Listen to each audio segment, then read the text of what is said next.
안녕하세요. 한나TV 한나입니다.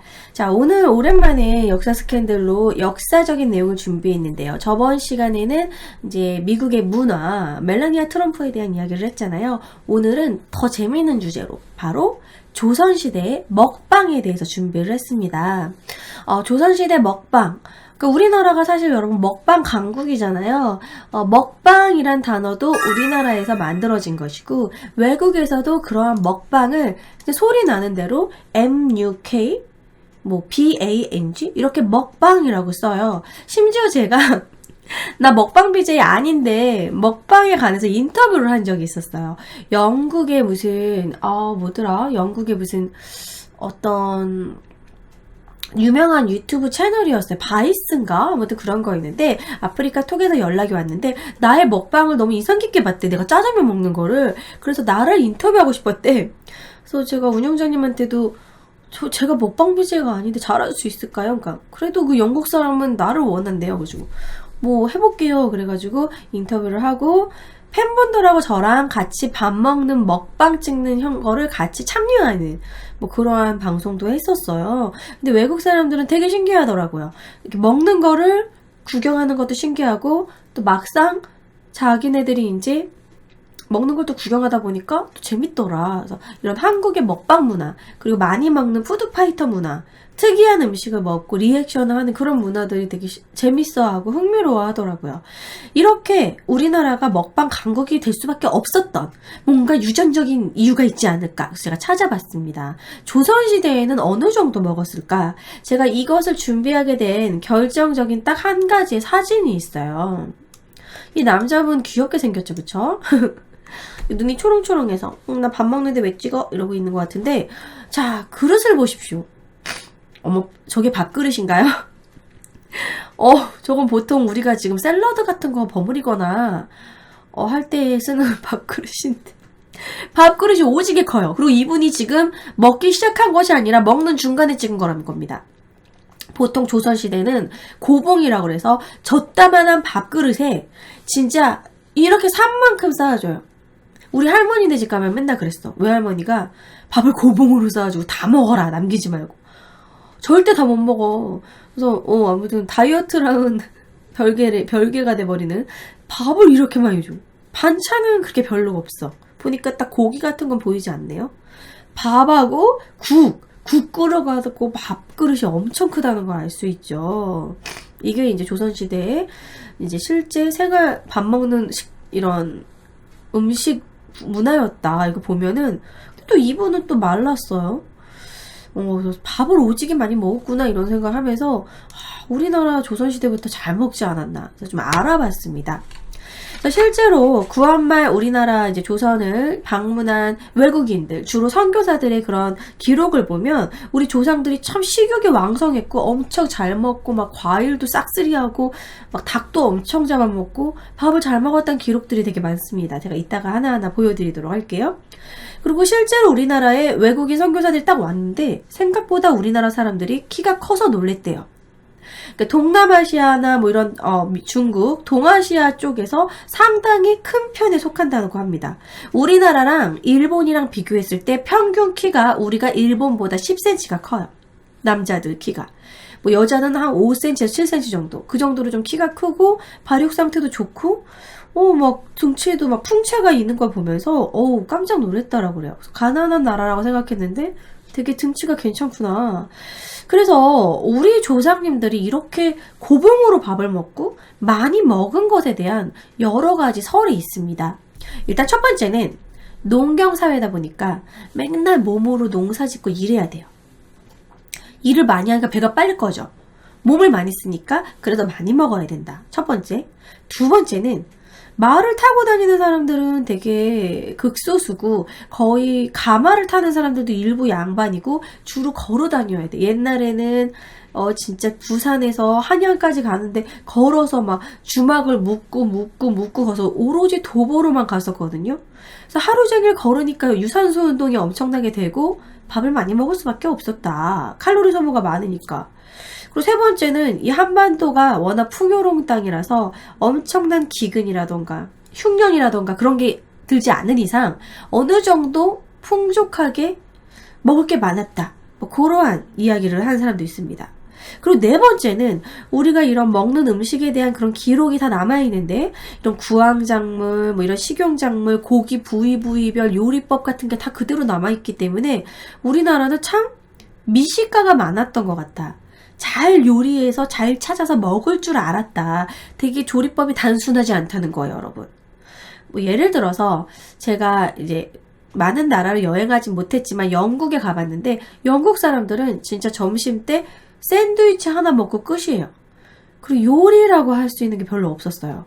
뭐 샌드위치, 뭐 블랙퍼스트라고 해봤자 우리가 요즘 열광하는 브런치 이런 건데 그냥 계란 후라이, 햄, 베이컨, 뭐 그리고 토스트 뭐 그런 게 블랙퍼스트. 그냥 그게 요리야.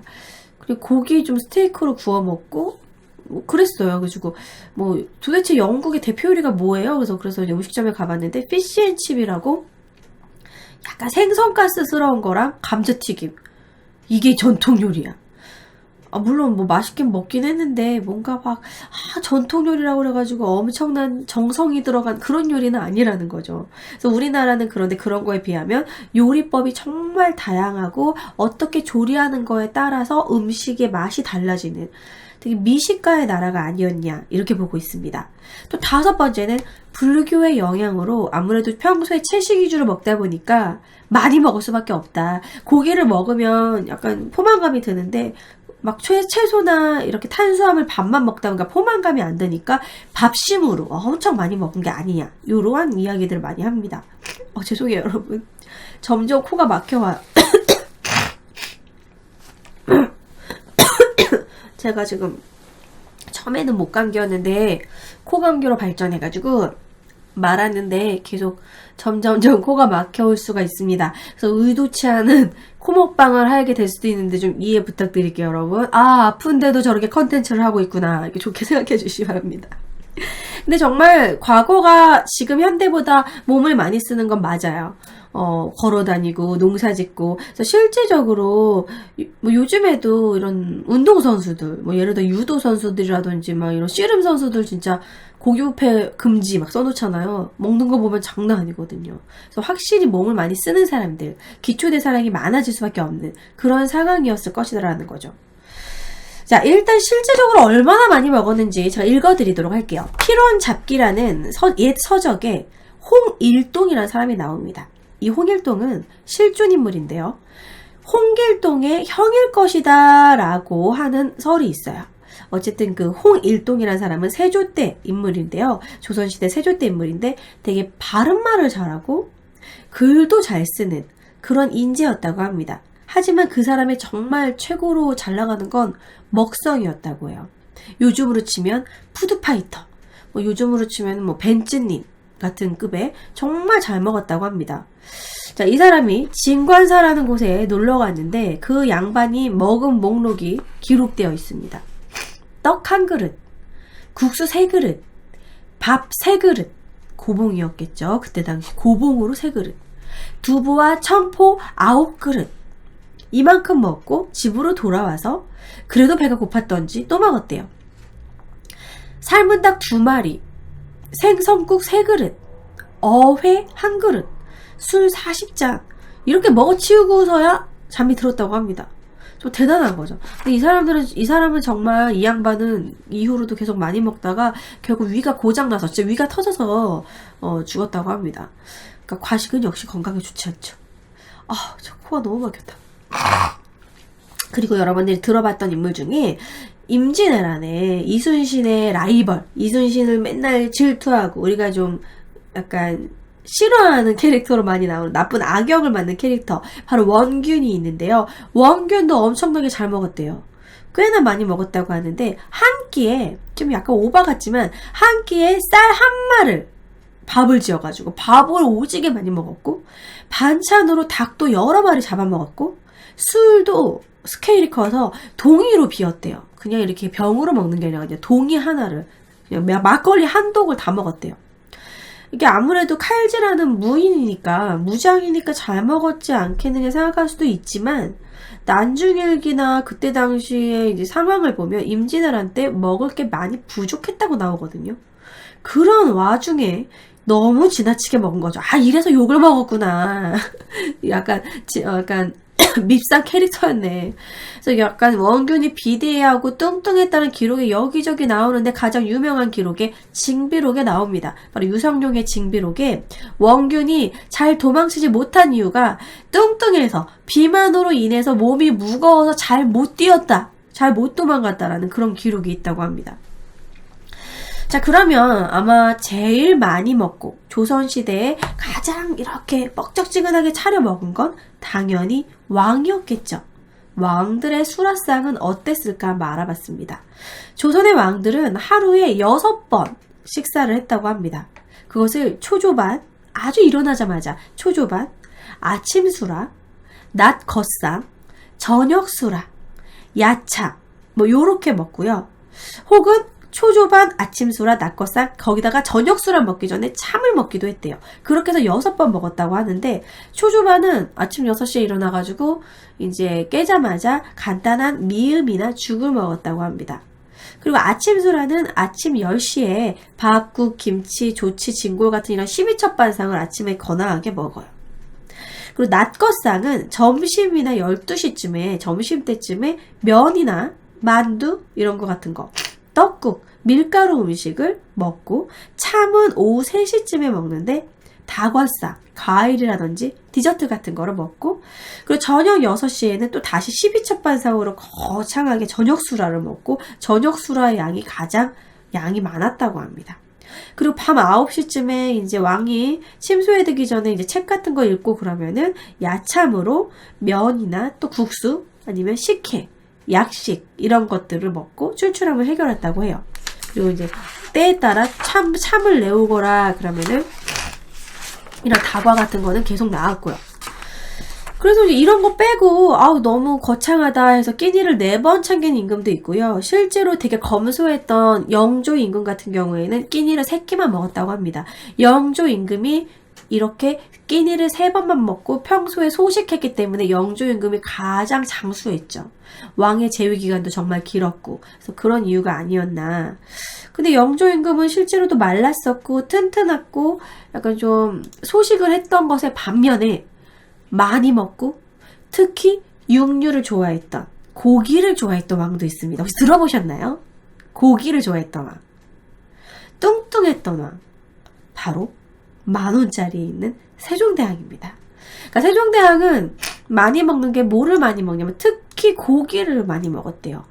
상궁이 이번에는 무엇을 올릴까요? 왕, 전하 이러면 고기. 아, 이번엔 좀 새롭게 날씨도 더워졌는데 어떤 거를 올릴까요? 좀 입맛이 올라가게 고기. 아, 겨울이 됐는데 이제 몸을 좀 약간 보호해야 되는데 약간 몸이 허하실 텐데 뭐를 올릴까요? 고기. 기승전 고기를 너무 사랑한 거예요. 그래서 심지어 세종대왕은 12첩 반상에 고기가 없으면 육류가 없으면 나 안 먹어. 어떻게 고기가 없을 수가 있어? 안 먹어. 그래서 고기가 없으면은 상을 무르고 진짜 고기를 진짜 좋아했다라는 거. 그래서 고기를 좋아하고 심지어 근데 공부를 잘하잖아요. 그래서 집에만 계속 집이래. 궁궐에서 앉아가지고 연구하고 이러다 보니까 이제 아버지가 짜증이 나는 거야. 세종대왕의 아버지가 누굽니까? 피바람을 불었던 이방원 아닙니까? 이방원은 활동적인 사람이에요. 맨날 공부만 하고 고기만 먹고 뚱뚱해져가지고 태종이 불만인 거야. 그래가지고 화를 낸 적이 있어. 책을 태워버리고 책 좀 그만 보라고 눈 나빠진다고 너무 많이 읽으니까 그런 적이 있었고 실제 세종실록 3권 내용을 읽어드릴게요. 태종이 이렇게 말을 했습니다. 화를 냈어요. 주상의 몸이 너무 무거우니 내일은 주상과 더불어 노상왕 정종을 모시고 동쪽 교회 광진에 가고자 한다. 또 앞으로 양근 광주에서 사냥을 할 터이니 곧 병조로 하여금 경기도 각간 제인 화척들을 초벌리에 모이도록 약속하라. 너 좀 사냥 좀 하고 좀 돌아다녀. 뭐 뚱뚱해. 뭐 이런 식으로 쓴 거예요. 근데 결국은 세종대왕의 고기 사랑은 끊어지지 않았고 계속 결국에는 이제 주로 이제 머리를 쓰는 일을 하니까 고기를 이제 먹었겠죠. 근데 세종대왕은 특히 스태미너에 좋은 보양식도 많이 먹었습니다. 뭐 소의 고안, 닭의 고안이라던가 그런 것들을 또 많이 먹었고 또 자식도 많이 낳았어요. 그래서 어쨌든 세종대왕은 결국에는 그렇게 성인 비만, 이런 성인병, 비만으로 인한 성인병이 결국에 걸려서 당뇨에 시달렸다고 합니다. 여러분, 탄수화물 과하게 많이 먹으면 당뇨에 걸리거든요. 당뇨, 그것에 대한 성인병 같은 합병증으로 병이 되게 많았어요. 잔병이. 그러니까 일단 눈이 안 좋았어요. 하도 책을 많이 읽어서. 당뇨 망막병증, 안질이라고 합니다. 두통, 이질, 부종, 수종다리, 풍증, 그리고 수전증, 뭐 이런 것들이 막 계속. 그래서 결국 세종대왕의 막판에는 임질도 걸리죠. 그 임질 때문에 그 임질을 가지고 뭐 매독이다, 세종대왕이 성병에 걸렸다, 이런 식으로 또 많이 와전하기도 하는데, 매독은 아닙니다. 매독은 세종대왕이 죽은 이후에 나중에 발견된 병원균이고요. 임질이라는 거는 그때 당시 임질은 꼭 비뇨기과적인 것 뿐만 아니라 이제 그런 그쪽 부분에 고름이 나고 뭐 그런 부분을 다 임질이라고 행했기 때문에 정확히 또 성병이라고는 할 수 없어요. 뭐 성병일 수도 있지만.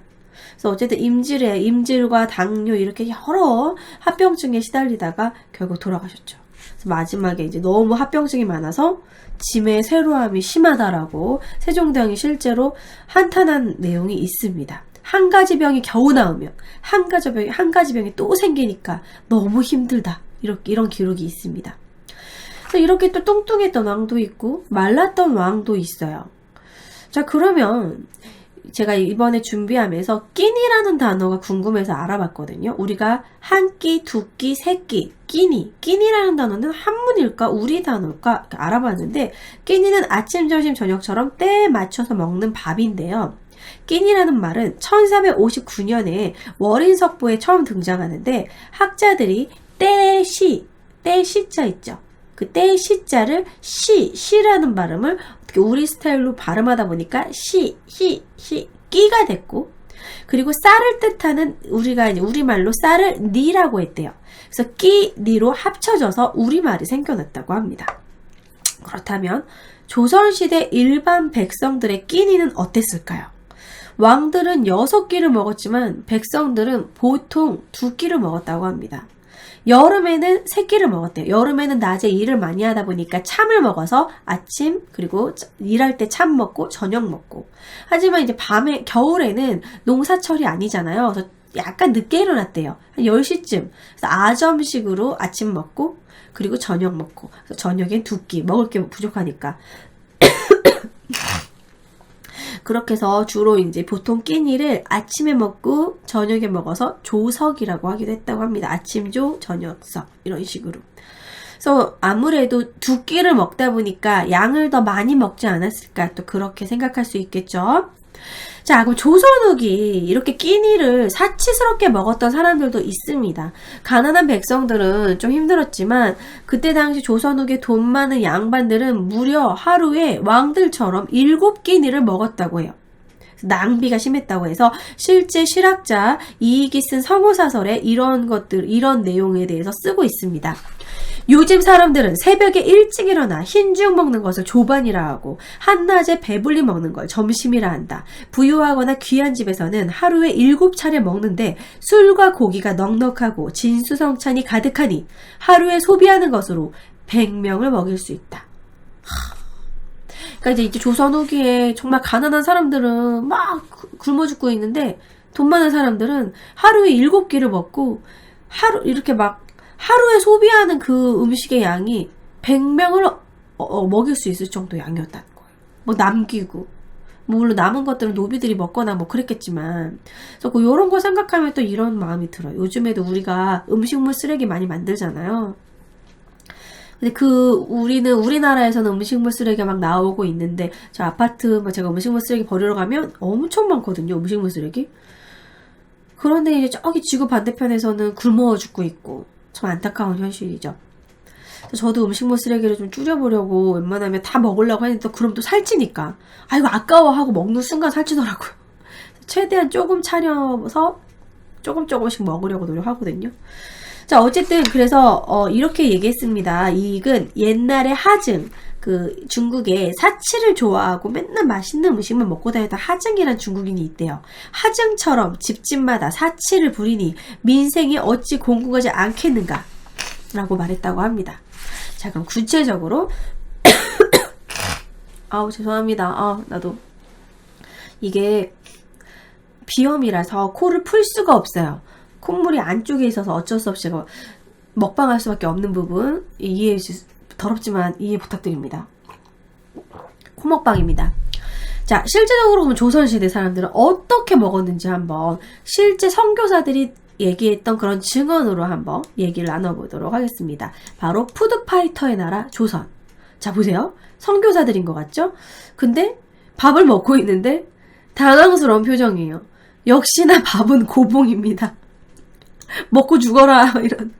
아니 밥그릇이 왜 이렇게 큰 겁니까? 네, 밥그릇이 요즘 밥그릇의 3배예요. 그러니까 실제로 이때 밥을 먹었던 양이 5홉이라고 합니다. 5홉.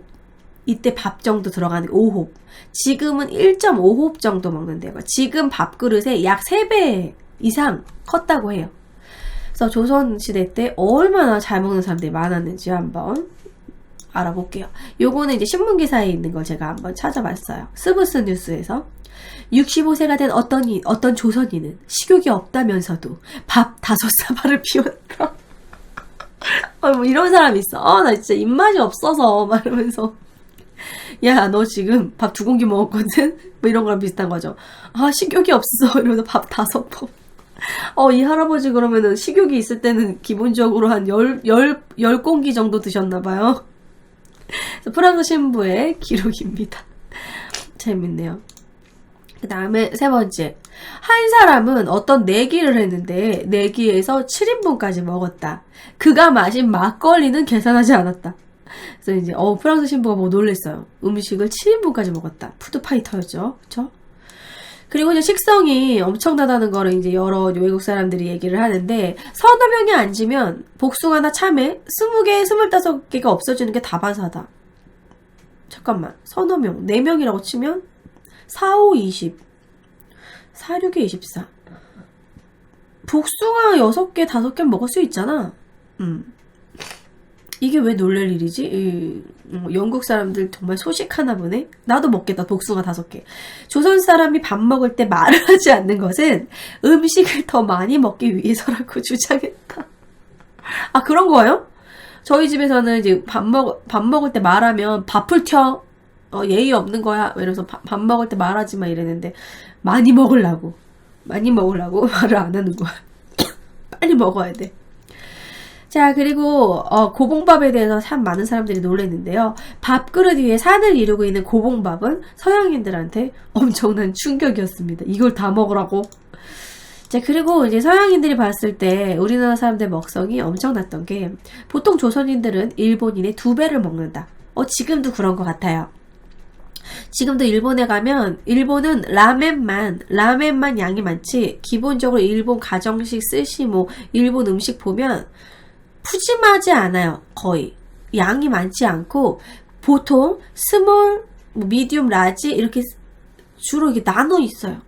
그래서 한번 스몰 한번 시켜봤는데 엄청 작아요. 그래서 주로 스테이크도 스몰, 미디움, 라지 이렇게 100g, 200g, 300g 이런 식으로 나눠서 팔아요. 얘네들은 소식해. 우리보다는 훨씬 소식해요, 일본이. 근데 대식이 사실 몸에 좋진 않죠. 자, 중국과 일본인은 식사 때만 먹는데 조선인들은 아무 때나 먹는 편이었다라고 오스트리아 여행가가 말을 한 증언이 있고요. 실제로 용제총화라는 그런 기록에 보면 조선인들은 기이할 정도로 많이 먹었다. 가난뱅이들은 빚을 내서라도 실컷 먹어냈고, 오늘만 살아. 관료들은 하루 3끼 꼬박꼬박 술을 마셨다. 그래서 용제총화에서 이런 식으로 비판을 했고요. 그리고 이제 오키나와까지 소문이 났어요. 조선 사람들이 먹는 건 천하제일인데 이것은 유구에도 오키나와까지 소문이 났다. 우리나라 사람들이 엄청 잘 먹는다. 자, 그리고 족제용화기, 양용기 같은 이제 서적에 보면 성인의 식사량이 한 끼에 7홉. 제가 아까 5홉이라고 했는데 여기서 7홉이라고 나오네요. 지금의 어쨌든 3배에 달합니다. 밥을 엄청 많이 먹었다. 대식가라는 점에서 비교할 만한 대상이 없다. 엄청 잘 먹는다.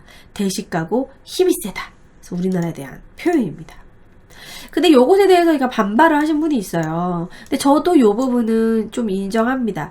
대식가라는 말은 틀리다. 왜냐면 그때는 너무 없이 살았기 때문에 먹을 수 있을 때 배불리 먹어놓자. 언제 먹겠냐. 이런 게 깔려 있을 것이다. 이렇게 말씀하셨습니다. 실제 맛 칼럼니스트 황교익 씨가. 왜냐면 그때 당시 음식이 많아 배불리 먹었다는 게 아니고 먹을 게 부족했기 때문에 음식이 보이는 대로 막 집어넣는 거죠. 일단 허기지기 싫으니까. 그래서 서양인 입장에서 많이 먹겠다고 볼 수 있었겠다고. 그래서 대식이 아니라 폭식이었다. 있을 때 먹어두자. 뭐 그러한 마인드였다라는 겁니다. 그래서 이렇게 쉴드를 치고 있어요. 조선시대는 또 그리고 곡물농사만 지다 보니까 닭밖에 뭐 그나마 잡아먹을 게 있고 소는 거의 못 잡았어요. 지금 우리가 소고기 그래도 마음 먹으면 먹죠. 옛날에는 소가 그 집안에 뭐랄까 뿌리예요, 뿌리. 그 소를 팔아가지고 진짜 대학 보내고 소를 판다는 거는 진짜 집안에 진짜 큰 돈이 필요할 때 소는 잘 안 잡았거든요. 그래서 우리나라가 이제 먹을 고기가 모자랐던 거야. 그래서 영양이 불균형하면은 허기지고 이를 채우기 위해서 보이는 대로 무조건 먹을 거 치울 수밖에 없었다. 탄수화물 위주로 먹으니까 항상 배고팠고 배가 금방 꺼지고 그래서 밥을 많이 먹을 수밖에 없었다. 그리고 과일 부분은 다 좀 슬펐어요. 참외 같은 걸로 끼니를 때웠다는 거죠. 솔직히 참외로 내가 참외 다이어트를 한다. 이걸로 끼니를 때울 거다. 그러면 배고플 때는 거의 참외 3-4개 먹을 수 있을 것 같아요. 그래서 밥을 많이 못 먹을 그 시기에 곡물이 떨어지면 여름에는 이제 그런 보릿고기 가기 전에 막 여름에 이제 막 농사 짓고 먹을 게 없을 때 참외 같은 거 여기 과일이나 야채로 허기를 때우기도 했다라는 거죠. 그리고 아무래도 영양이 균형 있게 먹어야지 살도 찌고 그러는 건데 너무 탄수화물, 과일 이런 것만 먹고 막 움직이고 하면은 오히려 이렇게 마를 수도 있다라는 거예요. 식품 전문가께서 이렇게 말씀하셨습니다. 아, 코 막혀서 말하기 너무 힘들다. 그래서 그때 당시 민초들의 고통은 장난이 아니었는데 낯선 외국인들한테 대식가로 보인 조선인 모습은 이런 민초들의 고통이 들어있지 않을까 이런 이야기를 했어요. 그래서 좀 마지막 사진을 보여드릴게요. 이 할머니가 이제 아이 어떻게든 애기 먹여 살리려고 이건 아마 전쟁 중에 찍은 것 같은데 많은 어머니가 아이를 무릎에 앉힌 다음에 밥을 막 채우는데 때때로 숟가락 자루로 애 배를 퉁퉁 두들겨서 애가 배가 꽉 찼다 그러면 중지했다는 거죠. 그러니까 내가 못 먹어도 내 자식은 배불리 먹이겠다는 그런 어머니들 모성애를 느낄 수 있다는 거죠. 사진 속 어머니 무표정에서 어떤 게 느껴지냐. 그러니까 애는 먹이지만 이 할머니는 지금 배고픈 거죠. 그런데도 손주를 먹이는 뭐 그런 느낌? 어머니인가? 아무튼 이런 부분에 저는 이런 공감을 했어요. 저희가 명절 때나 이렇게 외할머니, 뭐 친할머니, 할머니네 집에 가면 밥을 먹어요. 그 다음에 식혜가 나와. 그리고 좀 있으면 또 부침개를 주셔. 그 다음에 조금 있으면 또 뭐 튀김을 갖다 준다더가. 그 다음에 이제 조금 있다가 또 뭐 떡을 줘. 계속 줘. 그래서 배불러 죽겠다고. 뭐 배불러 이따 저녁 먹어야 되는데. 조금 있으면 또 저녁을 먹어. 그런 식으로 계속 줘. 할머니 막 꾸역꾸역 막 할머니한테만 가면 사육당하는 기분? 근데 내가 또 맛있게 먹어야 할머니가 좋아하시니까 이것도 먹어봐라 저것도 먹어봐라. 그래서 할머니 집에 가면 소화제를 먹었던 기억이 나요. 아휴 먹고 죽자. 그래서 먹고 진짜 너무 많이 먹어서 소화제를 먹을 정도로. 그러니까 이렇게 할머니들이 우리 손주들한테 계속 먹이는 이유는 먹고 죽어라 이런 게 아니라 그러니까 없이 살았었기 때문에 본인이 없이 살았을 때 배골았던 그런 기억이 있으니까 손주들한테 이렇게 막 많이 먹이는 걸로 이렇게 기쁨을 느꼈던 거죠. 그렇게 생각하면 우리 옛날 조선시대 그런 먹방 자체의 그런 기록들이 물론 대식가도 있었겠죠. 하지만 전반적으로 외국인들이 봤을 때 놀랄 수밖에 없었던 건 민초들의 고통, 먹을 수 있을 때 먹어두자라는 그런 마인드가 아니었을까 뭐 이런 생각도 듭니다. 하지만 우리나라 사람들이 많이 먹는 건 사실이에요. 외국 사람들과 비교를 했을 때 일본, 중국, 물론 중국 사람들도 많이 먹긴 하거든요. 근데 중국은 느끼하게 이렇게 먹고 우리나라가 은근히 아무튼 먹방에 좀 그런 약간 찰지게 먹고 먹방의 특성화된 그런 게 확실히 있는 건 사실인 것 같습니다. 하지만 이제 너무 우리나라가 너무 무지막지하게 무식하게 먹었다라고 봤을 때는 그런 안타까운 현실의 그런 베이스로 깔려 있었다라는 거죠. 자, 오늘은 조선시대의 먹방에 대해서 얘기를 나눴고, 조선시대 푸드파이터, 조선시대 사람들 왜 이렇게 많이 먹었을까? 그것에 대한 얘기를 하고 어느 정도의 실드도 좀 쳐봤습니다. 제가 지금 코가 너무 맹맹해가지고 좀 더럽게 자꾸 코 먹방을 했던 부분 너무 죄송하고요. 다음 시간에는 좀 건강한 모습으로 찾아뵙도록 하겠습니다. 수고하셨습니다.